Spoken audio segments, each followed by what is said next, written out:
ইরানের সাথে মার্কিন যুক্তরাষ্ট্র ও ইসরায়েলের চলমান যুদ্ধে এক প্রকার অচল হয়ে পড়েছে বৈশ্বিক বাণিজ্যের অন্যতম গুরুত্বপূর্ণ জলপথ হরমুজ প্রণালী, যার প্রভাব পড়ছে বিশ্ব অর্থনীতিতে। জ্বালানি সংকটের কারণে বাড়ছে পরিবহন ব্যয়, বাড়ছে নিত্যপণ্যের দাম। এই অচলাবস্থায় বিশ্বের বিভিন্ন দেশ খুঁজছে বিকল্প উপায়। জ্বালানি সাশ্রয়ে নেওয়া হচ্ছে নানা পদক্ষেপ।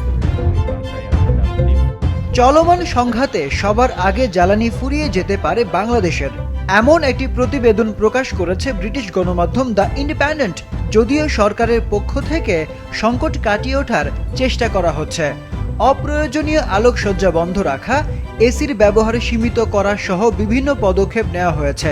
শিক্ষা প্রতিষ্ঠানগুলোতে সপ্তাহে অন্তত 3 দিন অনলাইনে ক্লাস নেয়ার পরিকল্পনা করছে সরকার।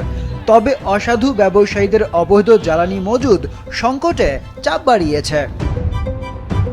বাংলাদেশের মতো এশিয়ার প্রত্যেকটি দেশেই জ্বালানির তীব্র সংকট। বিশ্বের দ্বিতীয় বৃহত্তম অর্থনীতির দেশ চীন জ্বালানি রপ্তানিতে নিষেধাজ্ঞা দেয়ায় পরিস্থিতি আরও জটিল আকার ধারণ করেছে। শ্রীলঙ্কায় চালু করা হয়েছে জ্বালানি রেশনিং ব্যবস্থা। জ্বালানি সাশ্রয়ে সপ্তাহে 3 দিন সরকারি ছুটি ঘোষণা করেছে দেশটি। সেই সাথে গাড়ির জন্য সপ্তাহে 15 লিটার এবং মোটর বাইকের জন্য 5 লিটার সীমা নির্ধারণ করা হয়েছে। শ্রীলঙ্কা ও বাংলাদেশের মতো পাকিস্তানেও সরকারি দপ্তরগুলোতে বিদ্যুতের ব্যবহার সীমিত করা হয়েছে। 50% কর্মীকে বাড়ি থেকে কাজ করতে বলা হয়েছে। সপ্তাহে 4 দিন সরকারি অফিস খোলা রাখার নির্দেশনা দিয়েছে পাকিস্তানের প্রধানমন্ত্রী শাহবাজ শরীফ। সেই সাথে পেট্রোলের দাম প্রতি লিটারে 43 এবং ডিজেলের দাম 55% বাড়িয়েছে পাকিস্তান সরকার। তীব্র সংকটে ভিন্ন পথে হেঁটেছে ভারত ও জাপান। একটি বিনিময় চুক্তির মাধ্যমে ভারতকে এলপিজি গ্যাস দেবে জাপান, আর জাপানকে অপরিশোধিত তেল দেবে ভারত। তাই সংকটেও এখনও স্বস্তিতে আছে এই দুই দেশ, যদিও ভোক্তাদের জ্বালানি ব্যয়ে সাবধানী হওয়ার পরামর্শ দেওয়া হয়েছে। চীন বিপুল পরিমাণ তেল মজুত করায় সংকটেও চাপহীন। প্রায় 90 কোটি ব্যারেল তেল মজুত করে তেলজাত পণ্য রপ্তানি বন্ধ রেখেছে দেশটি।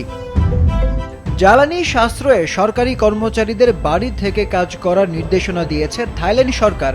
সেই সাথে লিফট ও এসি ব্যবহারেও মিতব্যয়ী হওয়ার পরামর্শ দেওয়া হয়েছে। মাত্র 3 মাসের জ্বালানি মজুদ আছে বলে জানিয়েছে দেশটির জ্বালানি মন্ত্রণালয়। মধ্যপ্রাচ্যের চলমান সংঘাত আঘাত হেনেছে ইউরোপেও। যুক্তরাজ্যে বেড়ে গেছে পেট্রোলের দাম। সেই সাথে খুচরা বিক্রেতাদের আরও চড়া দামে বিক্রি সংকটকে আরও বেশি প্রকট করে তুলেছে।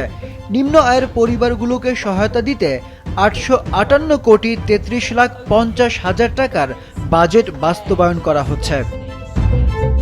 অস্ট্রেলিয়া বিপুল পরিমাণ তেল আমদানি করে মধ্যপ্রাচ্য থেকে, যে কারণে ভোক্তাদের চাহিদা মেটাতে হিমশিম খেতে হচ্ছে দেশটিকে। এই সংকটে মানুষকে ব্যক্তিগত গাড়ির বদলে গণপরিবহন ব্যবহারের পরামর্শ দেওয়া হয়েছে। মওকুফ করা হয়েছে ভাড়া। লিটার প্রতি পেট্রোলের দাম বেড়েছে 2.38 অস্ট্রেলিয়ান ডলার।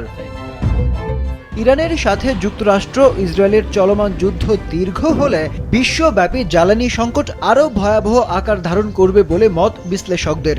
তবে এখন পর্যন্ত কোনো পক্ষ থেকেই যুদ্ধ বন্ধের আভাস পাওয়া যায়নি। আরিফুদ্দিন নবীন, মাছরাঙা, নিউজ ডেস্ক।